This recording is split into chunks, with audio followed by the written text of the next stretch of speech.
Welcome back to True History Tales. Today, we're diving into one of the most bizarre and surprisingly comical events in Australian history, the Great Emu War. Yes, you heard that right, humans waged war against emus. But what started as a military operation against crop-eating birds ended in defeat for the human side. So, how did this strange conflict unfold? Let's take a look. Picture this, it's 1932. And Australia is facing a major agricultural crisis. The country's wheat-growing regions are struggling to stay afloat after the Great Depression, and the farmers in Western Australia are already dealing with the damage from drought. But that's not all.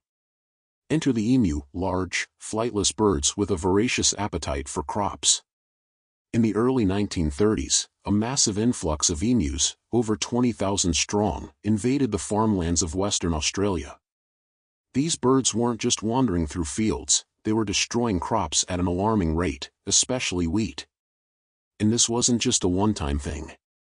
The emus came in droves, trampling the crops underfoot and eating anything they could find. Farmers were left devastated. Wheat, a crucial crop for the economy, was being destroyed at an overwhelming pace. Now, the farmers needed help. So, in November of 1932, they reached out to the Australian government. The government's response?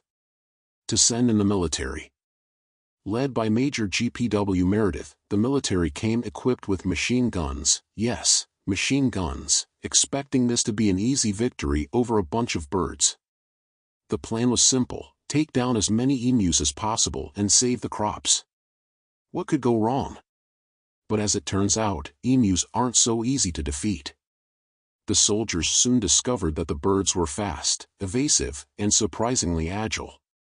In fact, these giant birds could run up to 30 miles per hour. And that's just the beginning. The emus didn't stick around for the soldiers to shoot them, they scattered into small, fast-moving groups, making it nearly impossible for the soldiers to hit them. The first attempt to battle the emus, on November 2, 1932, was a disaster. Despite having 2 machine guns, the soldiers were only able to kill a handful of emus. For every emu they shot, more just ran off into the distance. The soldiers quickly realized that their firepower wasn't having the desired effect. In fact, many emus were barely wounded, and some even outran the soldiers entirely. As the days went on, the emus seemed to outsmart their human pursuers at every turn. On November 4, a second attempt was made, this time with even more soldiers and better tactics.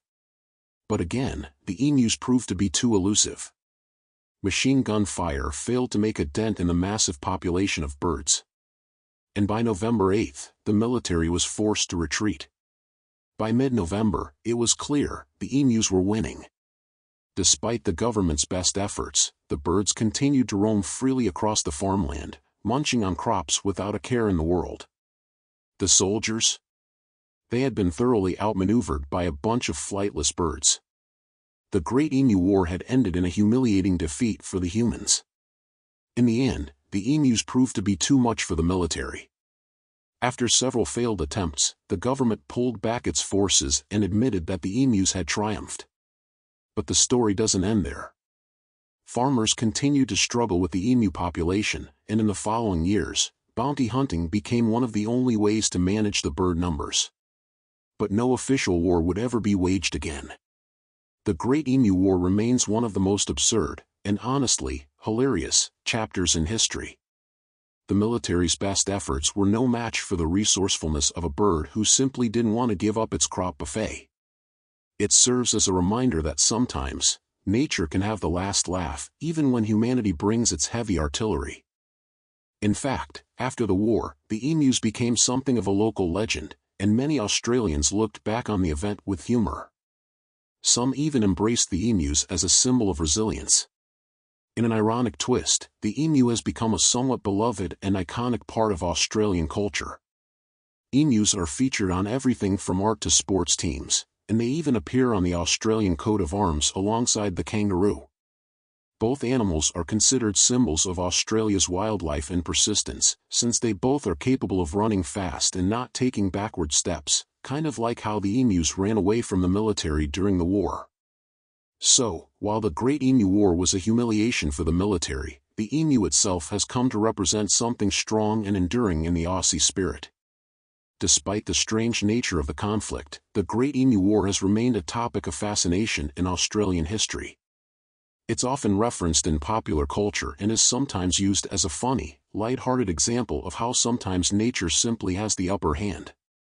It's also a great reminder of the challenges that farmers face in trying to protect crops from wildlife.